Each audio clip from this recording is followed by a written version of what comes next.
ওই মাইকের সামনে কথা বলার অভিজ্ঞতা আমার নাই। এখানে তো অনেকেই অনেক আলোচনা করতেছেন।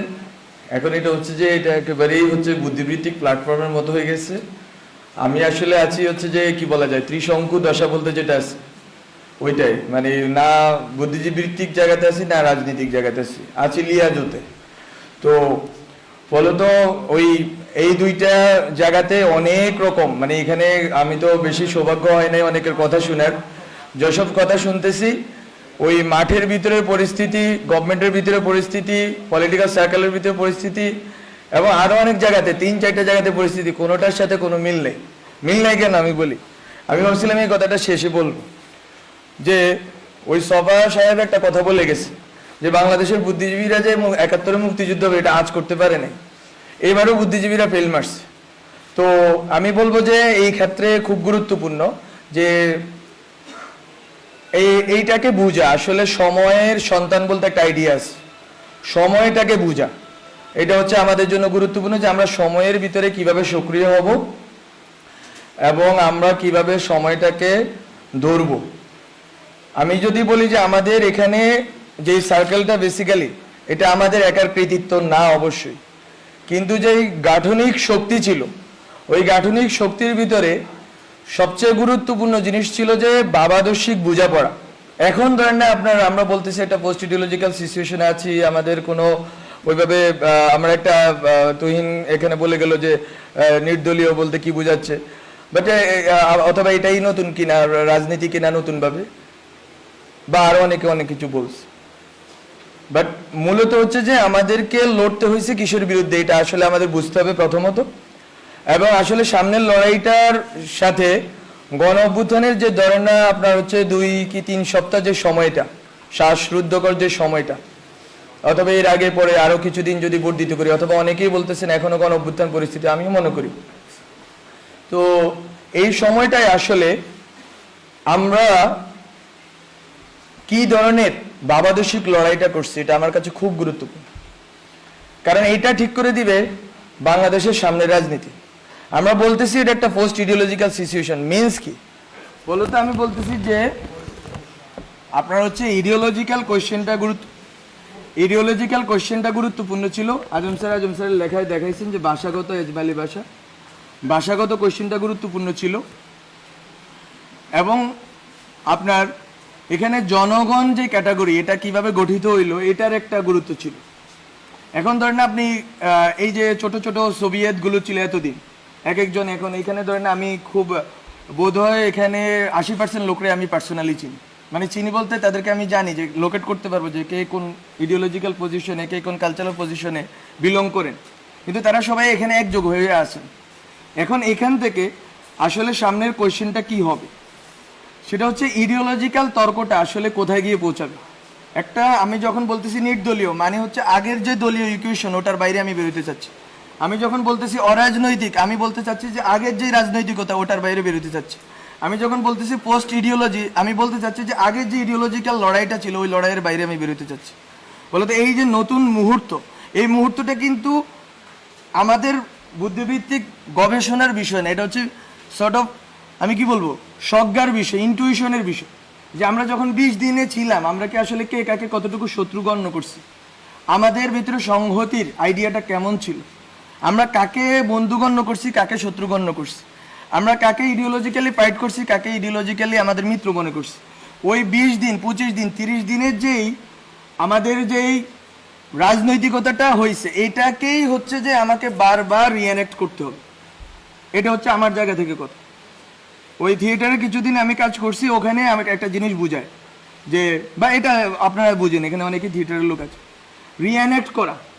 আমরা যখন কালকে কিন্তু নাহিদ একটা কথা বলছে আরেকবার গণ অভ্যুত্থানের দরকার হইতে পারে। আমরা জানি যে বিপ্লবের পরে প্রতি বিপ্লব আসে, এটা কিন্তু আমি লিখছি ইভেন বিপ্লব হওয়ার আগেও, যার একটা প্রতি বিপ্লব দিয়ে আসবে। এখন এটা কিন্তু এরকম না যে আতঙ্ক, এই কে কে নিয়ে যাবে রে, কে আমাদেরকে মেরে যাবে রে, এরকম না ঘটনা। ঘটনা হচ্ছে আপনাকে জনগণকে যেই এই যে বললাম এই মোমেন্টটা তৈরি হয়েছে ওই 20-25 দিনে, ওই মোমেন্টটাকে আপনাকে রিঅ্যানেক্ট করে যাইতে হবে, পুনঃমঞ্চায়ন করে যাইতে হবে বারবার। ওই পুনঃমঞ্চায়নের জন্য কি ধরনের রাজনৈতিক প্রক্রিয়া আমাকে ঢুকতে হবে, কি ধরনের রাজনৈতিক সংহতিতে আমাকে ঢুকতে হবে, এবং কি ধরনের বাবাদর্শিক তর্কে ঢুকতে হবে সেটা হচ্ছে আমার কাছে খুব গুরুত্বপূর্ণ। এবং আমরা বলছি যে বাংলাদেশটাকে আমরা সামনের জায়গাটাতে কোথায় নিয়ে রাখতে চাই। ওখানে যদি আমি বলি, আমাদের একটা কথা নিয়ে অনেকেই তর্ক করতেছেন সিভিল সোসাইটিতে, এটা আমার খুব মজা লাগতেছে, যে সভ্যতাগত রূপান্তর বলতে আমরা কি বুঝাচ্ছি, আমরা কি এখানে কি আনতেছি না আনতেছি। এটা আসলে ঘটনা না। ঘটনা হচ্ছে আমরা একটা কথা বলছি যে জাতীয়তাবাদ, বাংলাদেশি জাতীয়তাবাদ আছে, বাঙালি জাতীয়তাবাদ আছে, এই জাতীয়তাবাদী যে তর্কগুলো আছে, বা অনেকে কথাটাকে বলেন জাতিবাদ, যেটাই বলি, শুদ্ধ অশুদ্ধ আপনারা ঠিক করেন। তো এটা হচ্ছে যে এই দুইটা শব্দ, এই দুইটা যে গঠন হয়েছে, যে আপনার বাংলাদেশি জাতীয়তাবাদ, বাঙালি জাতীয়তাবাদ, এই যে দুইটা লড়াই, একদিকে আছে ইসলাম আর একদিকে আছে ইসলামফোবিয়া লড়াই। এই লড়াইগুলোর আপনার সামনের ভবিষ্যৎটা কি হবে, ওইখান থেকে আমরা বলতেছি যে আপনি দুইটা সিভিলাইজেশনের মাঝখানে বসে আছেন, সিভিলাইজেশন স্টেটের মাঝখানে বসে আছেন। আপনি বাংলাদেশ রাষ্ট্রটাকে কোথায় দাঁড়া করাইতে চাচ্ছেন? আপনি কি ৭১-এর যে মুক্তিযুদ্ধের যেই প্রশ্নগুলো আছে, এটা খুব খুব ভাইটাল কোয়েশ্চেন। মুক্তিযুদ্ধের মানে যেই আপনার চেতনা, গণচেতনা, ওর ভিতর দিয়ে যেই রাজনীতিটা হয়েছে, ওই রাজনীতি দিয়ে কি আপনি টেনে নিতে পারবেন, নাকি মুক্তিযুদ্ধের গণচেতনাটাকে আপনাকে স্ট্রেস করে সামনের দিকে আগাইতে হবে? সামনের দিকে আগাইলে আপনি কোথায় আগাবেন? আমরা বলতেছি ওখানে আপনি যদি সিভিলাইজেশন স্টেট, দুইটা সিভিলাইজেশন, হ্যাঁ তাদের অনেক সংকট আছে, ওখানে কমিউনিস্ট পার্টি আছে, ওখানে আরএসএস আছে, বাট আপনি এই বেঙ্গল যে এটাকে আপনি কিভাবে পুরা দুনিয়াতে দাঁড়া করাবেন, এই যদি ভবিষ্যৎমুখী এবং বহির্মুখী প্রস্তাবনা না থাকে, তাহলে ডিজে ভাই আপনাকেই মারবে। ডিজে ভাইয়ের কাজ না আপনার, এখানে বললে আবার শুনে ফেলবে ওরা, তো ডিজে ভাইয়ের কাজ না যে আপনাকে গুলি করা। ডিজে ভাই অথবা বাংলাদেশের যে এনএসআই বা যারা সিকিউরিটি, তাদের কাজ বেসিক্যালি কি, রাষ্ট্র মানে কি বুঝি আমি, রাষ্ট্র মানে রাষ্ট্রের একটা শত্রু থাকবে, রাষ্ট্রের কোনো বন্ধু নেই। কি বলে বন্ধু রাষ্ট্র বলতে, একটা আইডিয়া, খুব অদ্ভুত আইডিয়া তারা আবিষ্কার করছে। বন্ধু রাষ্ট্র বলতে তো কোনো কিছু নাই, প্রত্যেকটা রাষ্ট্রই তার, এই যে আজকে আমার বাদ ছেড়ে দিল তো, এটা তো এরকম অনেকে বলতেছে এটা রাজনৈতিকভাবে আমাদের বিরোধিতা করতে করবো, কিন্তু রাষ্ট্র তো এমন একটা জিনিস, সে তার স্বার্থটা দেখবে। তো বন্ধু রাষ্ট্র বলতে কোনো আইডিয়া নেই। বলতো আমি রাষ্ট্র জিনিসটাকে কিভাবে ডিল করবো, এখন যখন আমার দুই পাশে দুইটা সিভিলাইজেশন স্টেট দাঁড়ায় আছে, আমি আসলে কিভাবে ডিল করলে বাংলাদেশের বিশিষ্ট অবস্থানটাকে, এটা আমাকে যদি কেউ ব্যাখ্যা করে বলতে পারেন বলে, যে আমি কেন বাংলাদেশ রাষ্ট্র নামে দাঁড়াই থাকতে হবে, আবার কি জন্য দাঁড়াবো? আমি কি ৭১ দিয়ে ওই ইকুয়েশন সলভ করতে পারছি কিনা? যদি সলভ করতে পারতাম তাহলে বেশিরভাগ দাঁড়াইলো কেমন ৭১-এর উপরে? বলে তো আমি বলতেছি এগুলো হচ্ছে যে আপনাদেরকে রিএভালুয়েট করতে হবে। এবং এটা সভ্যতা বলতে কোনো ইসলাম, হিন্দু এইসব জিনিস আমি বলতেছি না। এটা হচ্ছে আপনারা যদি বেঙ্গল বেসিন, আমরা বেসিনে বসে আছি, বেসিনে আমাদের ল্যান্ডটা, আমাদের দেশটা বেসিন ল্যান্ড, এটা হচ্ছে একটা ধরনের সিভিলাইজেশনাল কনফ্লুয়েন্স ঘটছে এখানে, সব ধরনের সিভিলাইজেশন এখানে এসে মিলিত হয়েছে। এইটা কতটুকু শক্তির জায়গা? উই হ্যাভ ডিফারেন্ট, আমি বলছি there are many Islams in this world, Islams বলতেছি, তো আমার এখানে একটা ইসলাম আছে, আমি ওইটাকে কতটুকু গ্লোবালি রিপ্রেজেন্ট করবো? This is the question of, this is really the question of national integrity and security. এটা অনেকে বুঝতেছে কিনা আমি জানি না। আমার এখানে যেই সেকুলার রাজনীতির কাঠামো আছে, এটাকে তো আমাকে ইনটেক্ট রাখতে হবে। এখন এই সেকুলার রাজনীতির কাঠামো কি, সেকুলার আর সেকুলারিজম, এটা অনেক তর্ক আছে, তালাল আসাদে অনেকে পড়ে বেজে ফেলছে, কিন্তু সেকুলার আর সেকুলারিজমের তর্কে যে আমি এখনো পর্যন্ত ডিল করি নাই, আমি কি এই রাষ্ট্রটা সেকুলার করব নাকি সেকুলারিস্ট করব, অনেকগুলো তর্ক আছে। বলতো আমি, এবং ওই সেকুলারিজমটা কি হবে, ওইটা কি ৭২ সংবিধানের সেকুলারিজম হবে, নাকি আমরা এখন যখন আমরা বলতেছি, আমরা অনেকেই বলতেছি যে নিউ কনস্টিটিউয়েন্ট অ্যাসেম্বলি লাগবে, কিন্তু তর্কটা দেখেন, খেয়াল করেন, সবাই বলতেছে ৭২ সংবিধানের কন্টিনিউটি। আপনি ৭১ ধরতে পারেন, কিন্তু ৭২ আমি মনে করি ধরতে পারেন না। আপনাকে ৭২-এর ব্যাপারে ক্রিটিক্যাল হইতেই হবে, এবং অনেকেই ক্রিটিক্যাল আছেন এখানে, রাজনৈতিক বর্গে অনেকেই ক্রিটিক্যাল আছে। বলতো ওই যে রাজনীতিক যে কাঠামোটা গঠিত হয়েছে, ওইটাকে তো আপনি চুড়ে ফেলতে চাচ্ছেন। চুড়ে ফেলতে চাইলে ওই সময় যে সেকুলারিজম আছে, এটাকে আপনাকে তো আবার রিডিফাইন করতে হবে। এবং নতুনভাবে এখন যে সেকুলারিজম আছে, সেই সেকুলারিজম, এখন তো সেকুলার মানুষ, আপনি কি এখানে ধরেন আন্দোলন, আমরা তো স্লোগান থেকে শুরু করে অনেক নাম টামও ঠিক করছি, আপনি কি এখানে দেখছেন কোন স্পেসিফিক? আমরা কি করছি? আমরা বলছি যদি মোমবাতি প্রজ্বলন দাও, বলে দাও, যার ইচ্ছে বসে দোয়া পড়ুক। আমরা বলছি 1 মিনিট নীরবতা পালন করবে, যার ইচ্ছে সে দোয়া করুক। আপনি এতদিন কি করছেন? আপনি ঢাকা শহরে বসে পুরো বাংলাদেশের মানুষকে আলাদা করে ফেলছেন। এই আন্দোলনে অনেকেই অনেক ব্যাখ্যা করবেন, উই নো হোয়াট হ্যাপেন্ড। এই আন্দোলনে বাংলাদেশের মানুষ একটা গ্রামের হুজুর কেন অ্যাকোমোডেট ফিল করছে? হাসিনার বিরুদ্ধে না, বিকজ অফ দ্য ল্যাঙ্গুয়েজ। এটারই বলে সেকুলার ল্যাঙ্গুয়েজ। এতদিন সেকুলার বলতে আপনারা যেটা বলছেন ওটা হচ্ছে যে একটা মধ্যবিত্তের একটা বাবল, আর হচ্ছে আওয়ামী লীগের একটা কাঠামো। তো তো এখন আপনাকে এই যে প্রত্যেকটা বর্গকে রিডিফাইন করতে হবে। রাজনীতি নতুনভাবে করতে হলে আপনাকে প্রতিটা বর্গকে রিডিফাইন করে করে আগাইতে হবে। এবং এখানে অনেক কথা আসতেছে কার কতটুকু স্টেক আছে না আছে, স্টেক সবারই আছে। এখন নাম ধরে ধরে বললে তো এখানে কেউ দাঁড়ায় থাকতে পারবেন না। 100 জনের উপরে, আমি তো যখন বন্দি ছিলাম বাসার ভিতরে, এই যে আপনার প্রথম 210 জন যখন এলো, তখন এর ভিতরে 84 জন হচ্ছে দিনমজুর, একজন আছে দিনমজুর এখানে। তো কিসের জন্য? আপনি হুজুর মারা গেছে, মাদ্রাসার হুজুর মারা গেছে কয়টা আপনি খোঁজ করেন, আছে কেউ এখানে? নাই। কিন্তু তো আপনি বলতেছেন ইনক্লুসিভ করবেন, সেকুলার করবেন, করতে পারবেন না। ফলে তো আপনাকে আমি এই জন্য বলতেছি ওই জনগণের যেই চেতনা ওটা সেকুলারে, এটা নিয়ে দ্বিমত নাই। তো ওই চেতনাটাকে তো আপনাকে আবার রিএনেক্ট করতে হবে। ওই রিএনেক্ট করার প্রস্তুতিগুলো তো থাকতে হবে সোসাইটির ভিতরে, এবং ওই বোঝাপড়াটা থাকতে হবে। আমরা যখন কথা বলতেছি, আমরা বলতেছি যে সবাই এখানে কিন্তু এক ধরনের বিদ্বেষের ভাবের ভিতরে। সেখানে অনেক আওয়ামী লীগের লোক আসছে, আমি জানি, আমি চিনি অনেকটা, একেবারে আওয়ামী লীগের খাস লোক। ইভেন 5ই আগস্ট তারিখে আওয়ামী লীগের পক্ষে বক্তব্য দিচ্ছে, এরকম লোক এখানে আসছে, অনেকে আসছে, আসুক। কিন্তু কিভাবে আপনি 71-এর পর রিকনসাইল করতে পারেন নাই দেশটাকে? আপনি 71-এর পর দেশটাকে রিকনসাইল করতে পারেন নাই দেখে সেই যে পাক আছে, লুপ হোলস গুলো আছে, ওইটা বেয়ে বেয়ে ফেসিবাদ দাঁড়ায় গেছে। আপনি জামাত প্রশ্নটা আপনারা টিকে রাখছেন, বলো তো এখনো একই লুপ হোলস তৈরি হবে কিনা? আমি আওয়ামী লীগ নিষিদ্ধ করে দিব? নিষিদ্ধ করব কিসের প্রক্রিয়া করব? আওয়ামী লীগ যারা বিশ্বাস করে, আওয়ামী লীগে যারা ইমান আছে যাদের, তাদেরকে আমি কিভাবে ডিল করবো? তারা তো আমার সোসাইটিতে আছে, তারা তো নাগরিক। একটা টার্ম নিয়ে অনেকেই বিরোধিতা করতেছেন, ছাত্র নাগরিক কেন বলতেছে?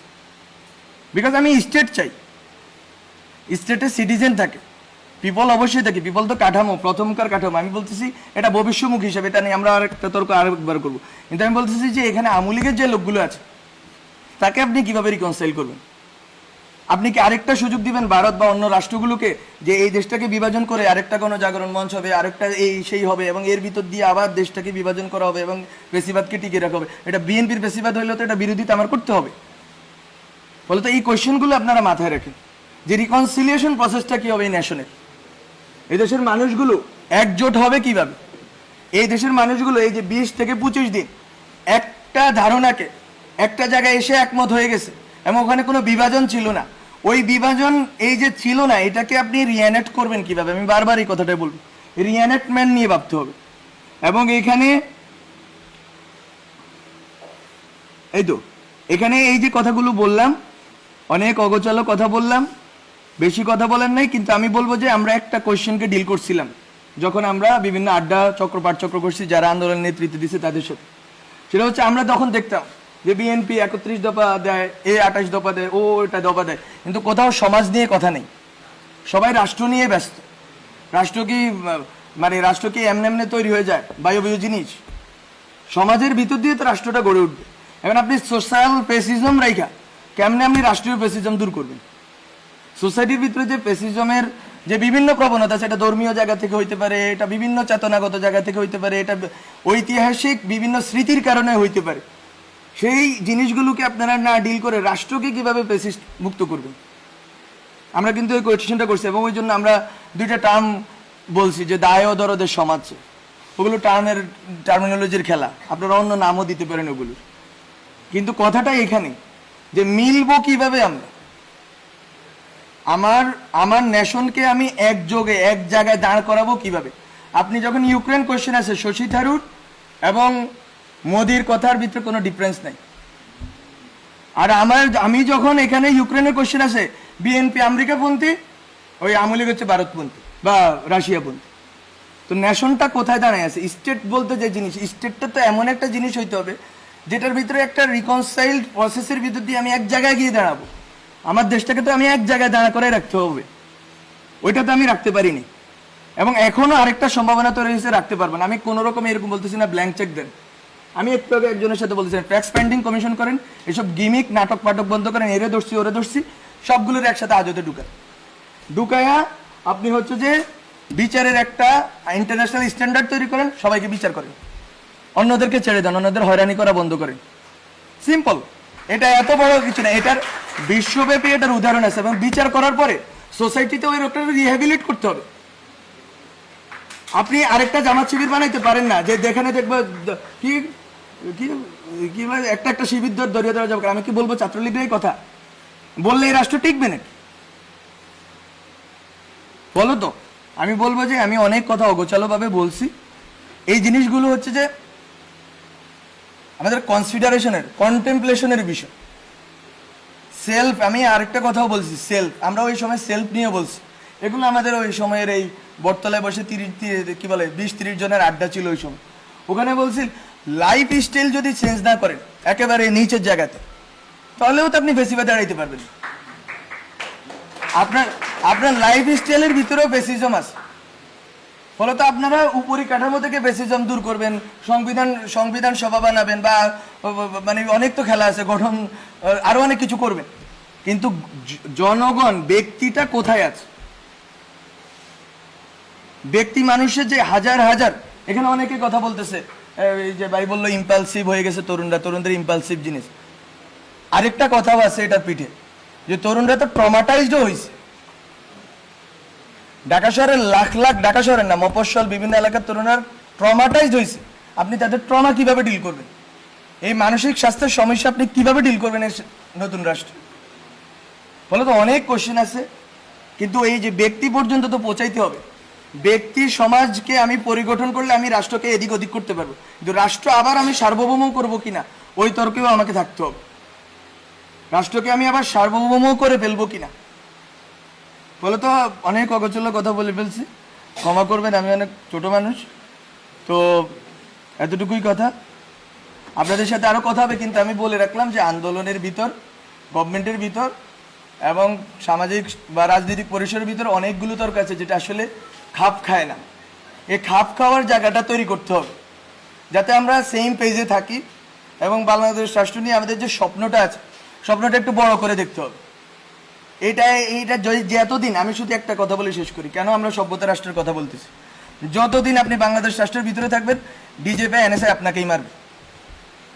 আর যদি আপনি মনে করেন বাংলাদেশ রাষ্ট্রকে আপনি গ্লোবালে দাঁড় করাবেন, তাহলে ভিন্ন ঘটনা ঘটবে। এটা সিম্পল স্ট্র্যাটেজিক্যাল কথা। মানে আপনার আমার ঠিক করার কথা, আমি বাংলাদেশ রাষ্ট্রকে কোথায় দেখতে চাই। ঠিক আছে।